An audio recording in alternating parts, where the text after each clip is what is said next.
Have you noticed increasing gas prices when filling up your tank? Well, you aren't the only one.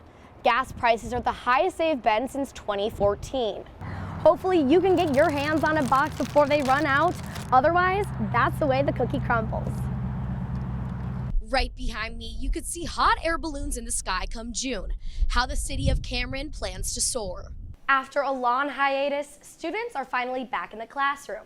But how many are actually showing up and taking a seat? Wake up and smell the roses, it's Valentine's Day.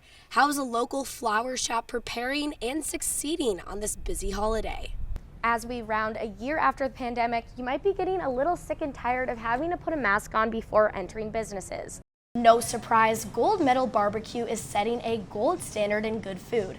The road behind me here at the intersection of 21st and Clay is down to only one lane after a water main break happened this morning. 2 years after closing down to residents, Oliver Hall could be closing its doors for good. After spending a night out with friends, getting behind the wheel is a dangerous choice. A new bill may make the consequences of drinking and driving even more severe. The House bill that is now out of committee would require the installation of an ignition interlock device after someone's first conviction of driving under the influence. Representative Mark Sharp, who introduced the bill, thinks the issue is important to both political parties.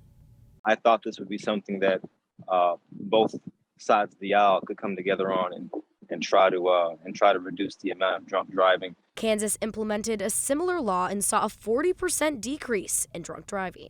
I think it's important to understand the safety of all of us relies on the ability of the other drivers around us to be competent and sober. And so we have to maintain that control on the highway. And if it's passed, I think it's a good thing. The bill will be vetted one more time and voted on before it could potentially be brought to the floor within the next week or two. I was just lucky enough to have a bill hearing. I really just wanted to start the conversation, but it seems like more folks are in support of it than even I realized. 34 states and Washington, D.C. have similar first-time offender laws in place. And it shows that the state means business, and they should, because I'm out there driving, you're out there driving, and we certainly want as safe as roadway as we can, have. For News Press Now, this is Emily Johnson. Although it may not feel like it just yet, warmer weather is on the way.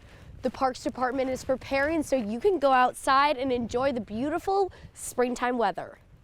St. Joseph Parks Recreation and Civic Facilities works year-round, rain or shine, to maintain its 48 parks, removing debris, ensuring safe playground equipment, and planning activities is all in their wheelhouse. Not to mention the 1,500 acres of grass to mow come springtime. With this being the end of February, we could be mowing within a month. If the weather turns warm and stays warm, that grass will start growing. So we really can't keep our boulevard as nice as you're able to keep your lawn at home. Playground equipment is inspected weekly to ensure safety for children. I know we do a lot for adult entertainment, to get out and for the runners, the joggers, the softball players, everybody that uses our facilities.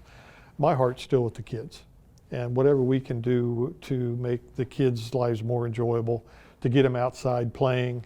If it's on the playgrounds, that's fantastic. Preparations also include planning activities for all ages to enjoy. This year, we're going to try to do a couple different family events that are with different organizations, and those will be new and kind of different than what has been done in the past.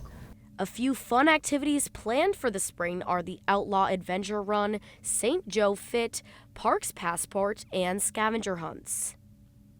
Swinging into springtime, this is Emily Johnson reporting for News Press Now. Thanks to the hard work of a Lawrence man, finding out what is going on is just the click of a button away. The disconnect between what we know and what we think we know is what motivated August Redussel in 2016 to make a change. I, at the time, believed Lawrence was this rare utopia of nonviolence and low crime and very few police activities. And then once I got into dispatch and was on the other side of the information wall, I understood how much actually happens in town, and I enjoyed being aware of what was happening.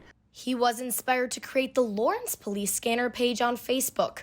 That page now has 50,000 followers with upwards of 1 million views a month.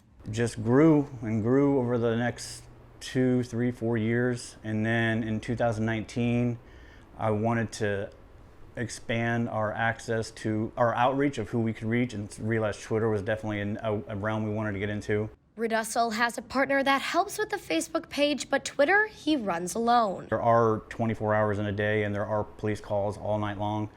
But we have to sleep, and I have to go to work. Sometimes I can't listen. On an average day, he listens to the scanner for 15 to 16 hours.